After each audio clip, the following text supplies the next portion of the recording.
Hi, everyone, and welcome to episode 95 of the ITSM Crowd, our final episode of 2021.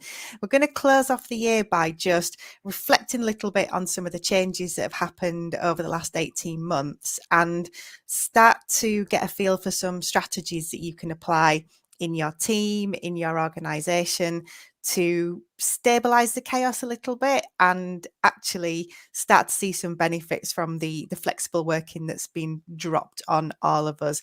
So my guest today is Cheney Hamilton, who is the founder of Find Your Flex. And Cheney, I'm going to kick off by asking you to just tell us a little bit about yourself and your background.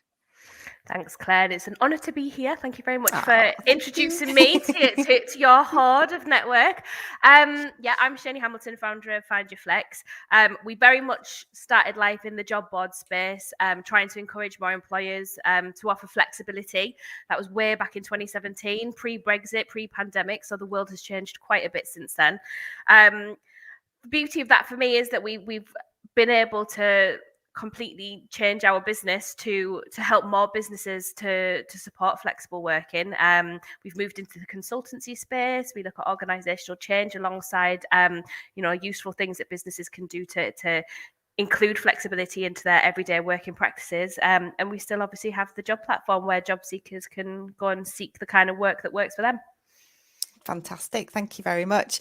My name's Claire Agutter. I'm the host for today's session. And just to let you know, those of you that are watching us live now, you can ask questions using the YouTube comments and we'll get them here. We can bring those up on screen and deal with them during the episode. So if you're watching live, you've got questions for Cheney, by all means, just pop them into the YouTube comments. So one of the things that we do on here quite frequently, because we cover a whole range of topics from IT and technical topics through to people and skills, is we always start with a definition. And my suspicion is that people's ideas of what flexible working actually mean are very, very varied. So kick us off and just tell us, what exactly is flexible working? So there is two schools of thought. The government and various unions kind of consider flexible working realistically to be non-standardized hours. So anything that's outside of the normal Monday to Friday, 9 to 5, sat in an office. But for us and for 65% of the UK population who we polled in the last few weeks, flexible working is actually where businesses make a move to outcome-based working. So it's not about when, where, or how you work. It doesn't need to be within a contract, because as soon as you write it down and it's standardized and you kind of lose any flexibility. So we kind of work and operate towards the future of work being outcome-based, but at the minute, the media, the government very much look at flexible working as non-standardized hours, but that's not really flexible. No, and that's, I guess, a massive mindset shift for a lot of organizations.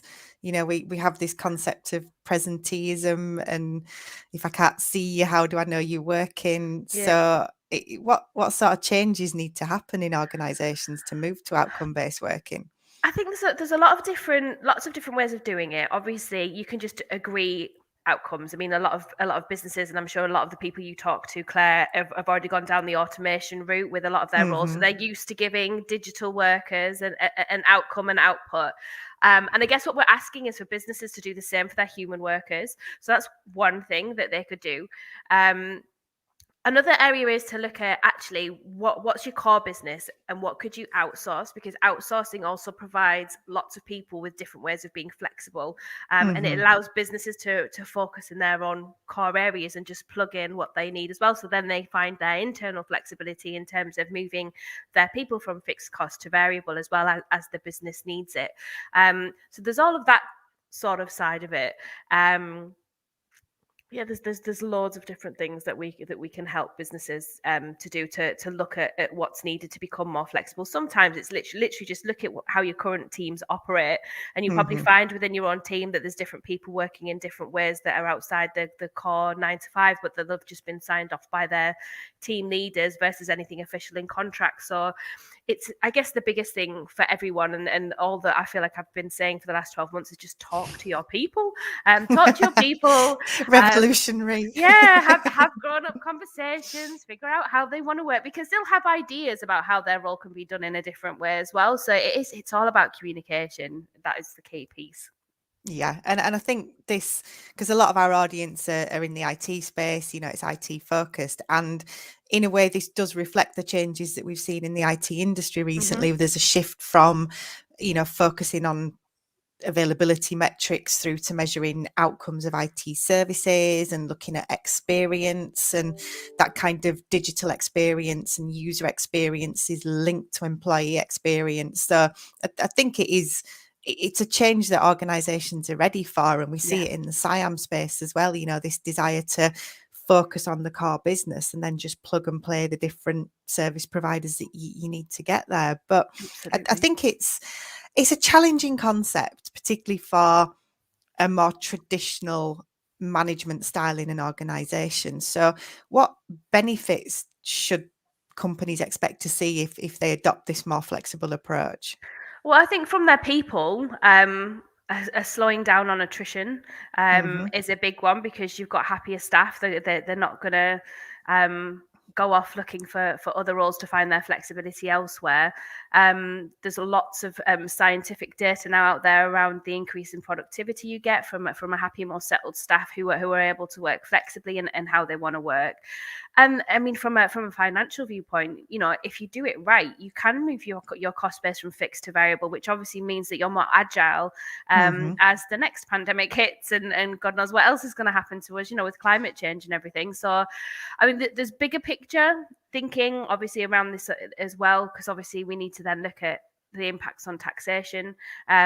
Both for the people within your organization and obviously at government level, because Hmm. if we all start moving to output, and everybody then becomes little mini outsourcers and all of that kind of stuff, the likelihood is they're going to get paid through the capital gains model rather than through PAYE. And obviously, if a large chunk of the workforce does that, then that means obviously government have got to think of new ways to tax it to keep everything running. Hmm. So there are bigger picture things in there, but I think it is the future of work. It makes sense to me that is the kind of road that we're traveling down now, just with the appetite out there that we've all seen the Great Resignation over the Yeah. last 12 months. That doesn't appear to be slowing down.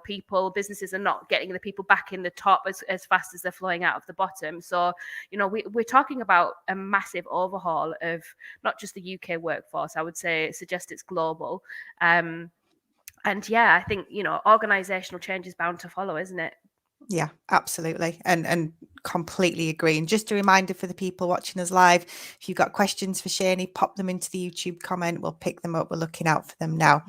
So you mentioned kind of the thing that we seem to have spent forever talking about, the pandemic, and that, again, from an IT industry perspective, massively accelerated digital transformation. It's also accelerated organizational change in how people work. So in terms of flexible working, has it made things better? Has it made things worse? Do you think it's moved the conversation on at all? Yes and no. As with all things, there just doesn't appear to be any appetite from government to move the conversation on. We've had, policies like, being able to request flex from day one coming out, which actually, if you read the fine print, it's all smoke and mirrors. It doesn't actually do anything. The businesses who currently say no at 26 weeks are going to continue to say no at day one. There's far too many loopholes, in my opinion. And it's not really talking about flexible working either. Again, it refers back to non-standardized working hours as that easy default that businesses can sort of jump to. I think that the Mm, biggest thing with all of this is that the good employers who actually, care about their people in addition to their bottom line, those are the ones that were already flexible anyway. Those are the ones that are already looking at outcome and output models of working as the future of work. And I think for me, those are the ones that we need to sort of hold up and shine a light on, rather than just getting into the nitty gritty of nonsense policies that the government talk about but actually won't legislate through either. I was in a very interesting flexible working roundtable meeting a couple of weeks ago with Tulip Sadiq and Laura Farris mhm. MPs. And, they said, it's all very well and good sitting and talking about flexible working and having these conversations in front of Parliament, but they already know that it's not going to get pushed through. And that's quite demoralising when obviously I've spent the last 5 years talking to businesses about the beauty of flexible working. It's just a shame that the people in government don't see the benefits that obviously many businesses do, and obviously it makes that road a little harder to tread. But the cynic in me says they're just trying to keep us all in our lane, and not wanting us to look at other ways to work and other reward mechanisms. But yeah, there's a lot of big picture thinking that's not really coming out of government at the minute. No, and I mean, if you look at UK Parliament, I guess that's the very opposite of flexible working, isn't it? I think with the requirements that are there, it's just not not a great example. I love the fact you can't even take in a sleeping baby. The amount of calls I've had with companies where, like, not obviously pre-Zoom, maybe just over the phone rather than Zoom, but breastfeeding and stuff like that. At the end of the day, we just need to, like, people work how they're going to work. It doesn't stop you from being able to work. I just think it's a bit daft. Yeah, and I do think the last 18 months have forced us to bring our lives to work. I love seeing pets and kids and everything else on Zoom calls. My doorbell went yesterday in the middle of a call. It's just that is life, and I think particularly in the knowledge economy, that there is that blurring between your day-to-day activities. How you work is different. You can't just work for 8 hours. Sometimes you need a break, then you need to come back and think about something. So it absolutely does make sense. But I think, again, we're an IT audience. We do tend to look at it from the sort of the knowledge worker lens. But what does it mean for, I guess, organizations, if you think like retail, if you think transport, where things like working from home are not an option, you've maybe got fixed schedules, are there still flexible elements that they can bring in there as well and get the benefits? Yeah, I think so. I mean, anybody who's working shift work, just having a little bit of flexibility to be able to change shifts or swap with somebody else that's working, a shift pattern that may work better for you that particular week. It's about having that agility and being able to just talk to line managers and colleagues and just say, well, look, I've got my kids' nativity plays next week, so I could do with starting at 10, and I've noticed you're on that shift, so can we switch just for next week? What's wrong with that? Like, it doesn't. I think the other misconception I think around flexible working is that whatever it is they're asking for is going to last forever, and that is very rarely the case. We had it a few years ago where my director of sales granddad had got diagnosed with cancer, and she just needed to take him to his radiotherapy at the hospital on a Wednesday afternoon for 6 weeks, and I was like, yeah, go do it. Like, you don't even, I mean, our cultures, you don't even have to ask anywhere. But the point is, she needed that flexibility for a fixed period of time. Sometimes life just hits you, and what works for you this week will not work for you next week, because who knows what's going to happen next week. Your parent might get really ill. And I think that's the kind of, the interesting thing for me right now is the pressures that it's putting on those of us in our middle ages. I'm not aging us too much there, am I? It's one of those, we've got young children. My children are really young, but actually my mum was really ill with COVID last year, and she's still suffering the effects of long COVID. So that puts different pressures on us, and it makes us have to manage our times differently. And I'm self-employed, you're self-employed, Claire. We can make that flexibility work for us. We need to be starting to see that more from employers as well. It's wonderful that all of these big companies in retail and things like that are coming out with these parental leave policies, and but a lot of the time it is still lip service, and we need to make sure that actually that we're just being human. We just bring the human back into human resources. There's so many different, like, brilliant people in that people space that genuinely care for the staff and for the companies that they work for, and it's just about finding that balance as in everything. Yeah, and you mentioned organizational agility there, and we called this episode Agile versus Flexible, because we've got this huge focus in the IT space on agile working, small autonomous teams, outcome focus, working in sprints, all of that. And to me, these two ideas seem very linked. We're taking away the 12-month planning cycles, we're taking away the micromanagement and the control and focusing on what we want to get done. But we hit exactly the same problems in many organizations where you've got a little bit of agility in one space, but then finance can't work like that, or HR can't work like that, because they're used to thinking in a completely different way. So where does the change start in an organization? Is this something that has to come from the top, or can you kind of start from a single team and build out from there? I think it's both ends. I think it needs to, obviously the appetite's got to be there from senior leadership.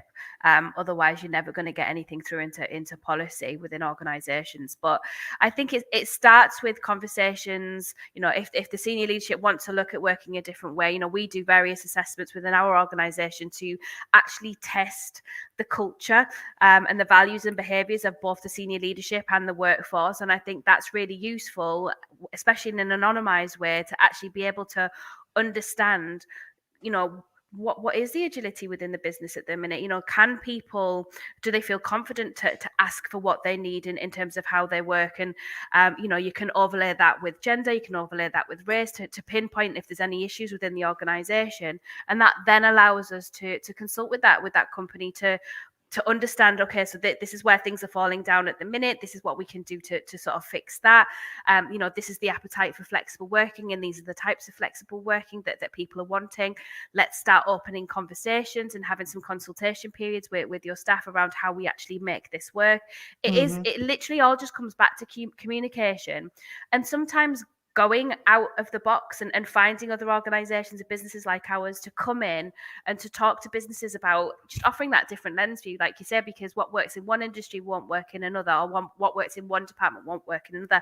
And it's about just having those communication lines open so that you can figure it out together. And again, because you're including people in this decision making, they're not going to bugger off as soon as a better job or a slightly bigger salary comes on. I know somebody who's worked for the same company for years, and their big name brand competitor, asks her every year, "We'll offer you X amount of money to come here." And she goes, "Yeah, but have you changed your flexible working policies?" "No." "Well, then I can't work for you." So it doesn't matter about money to a lot of people. I mean, there's obviously, there is an issue there, but 9 times out of 10, people need flexibility more than they need that pay rise. As much as a pay rise is nice to have, I don't see why you can't have both, but there you go. No. Another opinion for another day. But that's a good point, because we're going to come to how businesses approach flexible working shortly. But I guess looking at it from the context of the Great Resignation, for those in our audience who are interviewing for new roles at the moment, what sort of questions should they be asking in interview? Because, companies, they're putting on the best face, they're going to show you all the good things. How do they sort of lift the lid a little bit and find out if somewhere really is a flexible organization? I think it's a bigger piece than that. I think there's a lot of appetite for transparency from those seeking work at the minute. And I think that's one of the things that's added to the Great Resignation and to the high attrition rates, that, people want to know what the salary is. You wouldn't buy a holiday without knowing how much it's going to cost you first. So why would you go apply for a job without understanding what the reward mechanism is going to be? So, silly little things that we used to do that we don't do anymore for some weird and wonderful reason. People want to know about an employer's value proposition. What extra things are you going to give me to come and work for you? If I'm LGBTQ, do you have a support community within your organization? If I'm disabled, how can you help me get fair access to work? Can I work from home? Do you have, have you got disabled toilets and all of that kind of stuff?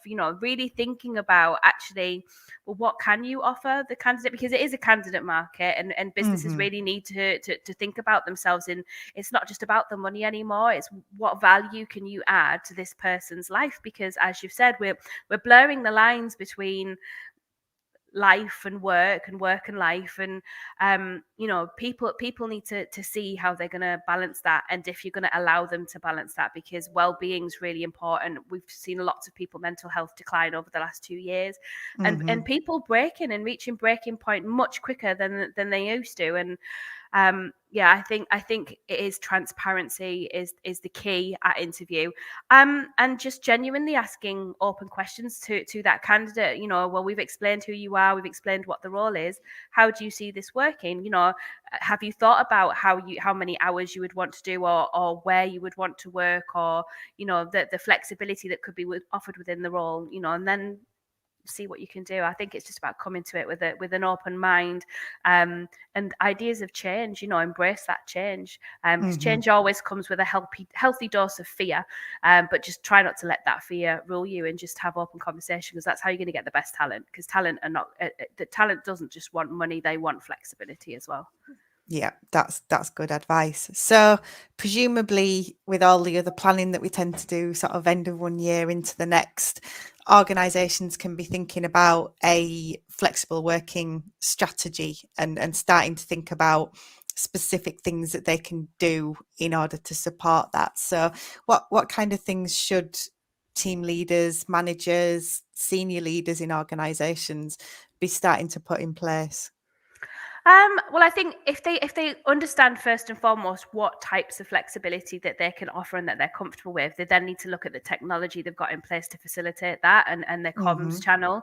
It is very much about internal comms, and making sure that your team feel part of a team. We've been wholly remote since 2017, as I'm sure lots of tech teams probably are as well. Having that communication and still feeling part of a team, even though you're not sat around huddled around the same desk in an office, is sometimes difficult to manage. I've heard horror stories where somebody's died and the rest of the team haven't known for 3 weeks when the comms Oh aren't there. no. Yeah, there's some lovely, weird, and wonderful stories out there. So I think that's the main thing. I think, understanding within your business, these are the types of flexibility we offer. So that might be hybrid working. It could be core hours.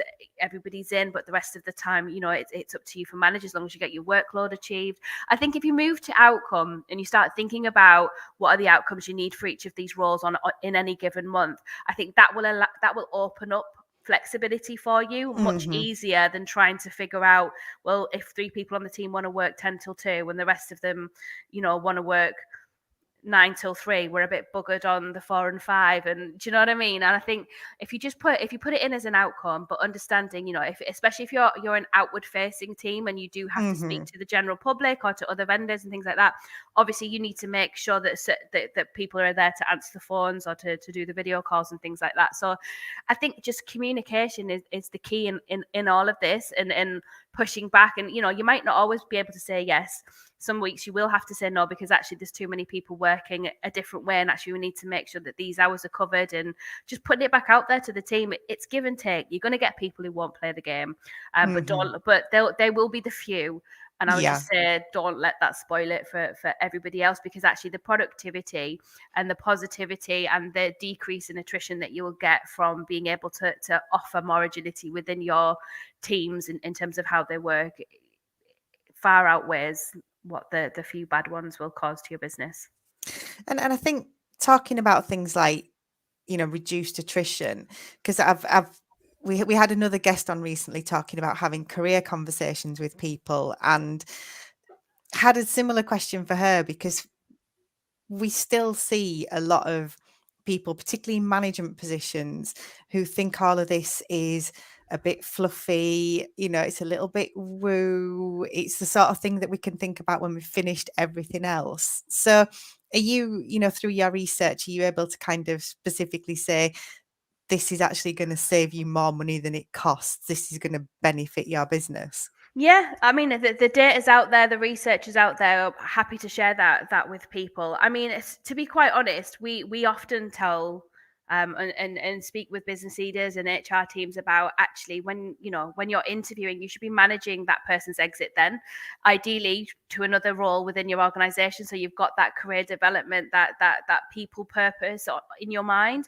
And obviously if you can't accommodate that within your business, you've helped that person on their journey. And it's about word of mouth, isn't it? You want to be a positive employer. You've got to manage the exit at interview. You've got to understand exactly what this person wants. It's not just about the now, it's about the tomorrow, and it's about what value can that person add as they develop within my organization. So to me, that's not woo, that's just clever people management. Yeah. You're essentially gonna you already, they're giving you the strategy to keep them and to retain them within your organization. And if you can't, and you get 2 years in, and you're not at the position, or you haven't grown enough to be able to give them that step up, why not facilitate that exit, and find, help them find somewhere else to go, to move on? Because when they get to leadership level, who's the first company they want to going to come back to? And Mm-hmm. sometimes it's not walk, it's not woo, it is genuinely about just good people practices, and just thinking about stuff with a positive lens view, rather than, oh, I'm going to lose that person from my organization because she's too forward thinking from me, or he's too forward thinking from me. And I think, it is a different conversation, but it's a very, very useful one. But to come back to your original point, yes, the research, the data is out there. We've all seen the increases in productivity. The other thing to add into that mix is the increase in diversity that offering Mm-hmm. a solid, flexible working policy, or just being a more inclusive organization can offer. When we've had conversations again with MPs, it's very much always seems to be parent focused, Mm-hmm. and I always argue that actually that the flexible working door just allows a greater, fairer access to work. So, for example, across our platform, we anonymously poll every single job seeker that drops on. So we know, for example, that 1 in 7 of our applicants are from the LGBTQ community, 1 in 10 have a Mm-hmm. disability. 68% of our audience don't have children or any childcare responsibility. And I think that's quite a big shocker to employers, because they just think, oh, well, it's mums or dads that's going to benefit from flexible working. It's across the spectrum. We've seen, in terms of those early careers and entry level careers, we've seen Mm-hmm. our 18 to 24-year-old audience grow from 3% to 20% in the last 2 years. That's huge. That shows you that flexible working is here to stay, that it is the future of work. If we've got people leaving school now Mm-hmm. expecting to not conform to the Monday to Friday 9 to 5 presenteeism, businesses need to reevaluate and really need to think about, okay, so if I'm going to stay credible, if I'm going to attract the best talent from early careers right the way through, because we all know we all have different pressures on us at different times, they really need to look at their working models. And as I said, that generally does tend to lead to organizational change. But we can support businesses through that. There's something there at every level. If the starting off point is just to look at how can we be a little bit more flexible, it starts you on that path, starts you on that journey to change. Yeah. And I think, again, just looking at it from the tech perspective, there's so many examples out there of where lack of diversity in a team that's designing a product or, building something has had a huge negative impact on the actual output. So there's, Mm-hmm. there's a concrete business case there. So a lot to think about there. There's huge societal change, and there's little things that we can do within our own teams, within our own organizations. So just to kind of wrap us up, I'm going to put your website here on the screen so people can know where to learn more about you. But is there anywhere you'd direct people, any reading that you'd recommend they do, any kind of top tips that you want to share just to close us off? Well, we also have findyourflex.business, which is Mm-hmm. launching in January. So again, to help businesses take those first footsteps into flexible working, but also those bigger organizational change pieces in there. There's lots of happy reading on there, lots of tools for businesses to use. I think at the minute, the stories around future of work in terms of that outcome piece of working to post work methodologies and things like that. I think that could open quite a few eyeballs in terms of why businesses should be looking at these kind of models now, and what the benefit is for the future workforce of the UK. But yeah, I think just carry on having these conversations. Follow us on LinkedIn. We're always having chats like this, and it'll help you to network with other leaders in the space that are having these conversations and can challenge some of the modern day expectations of work. I think the biggest thing to take away today is we've been working to the same work models for the last 200 years, and the appetite for change is massive, and it needs to change. Absolutely agree. It's time to look at everything we do and say, yes, but why? So, Exactly. Question. yeah. Thank you so much, Cheney. Hugely appreciate that. Really good points there for our audience who are quite IT focused, but just for everyone to be thinking about as well. So massively grateful to you for giving us some time today. No worries. We've got our January episode. We've not done this for a little while because really who can predict anything at the moment, but in January we're going to put a panel together and we are going to attempt to have some kind of crystal ball gazing for 2022. So keep an eye out for that and join us, and if you've got any questions that you want addressing by our panel, we will see what we can predict for the future. So to everybody who's watched this, everybody who's watched this year as well, thank you so much for being with us. Cheney, thank you for being with us today, and I'll see everybody on the next episode of the ITSM Crowd. Thank you.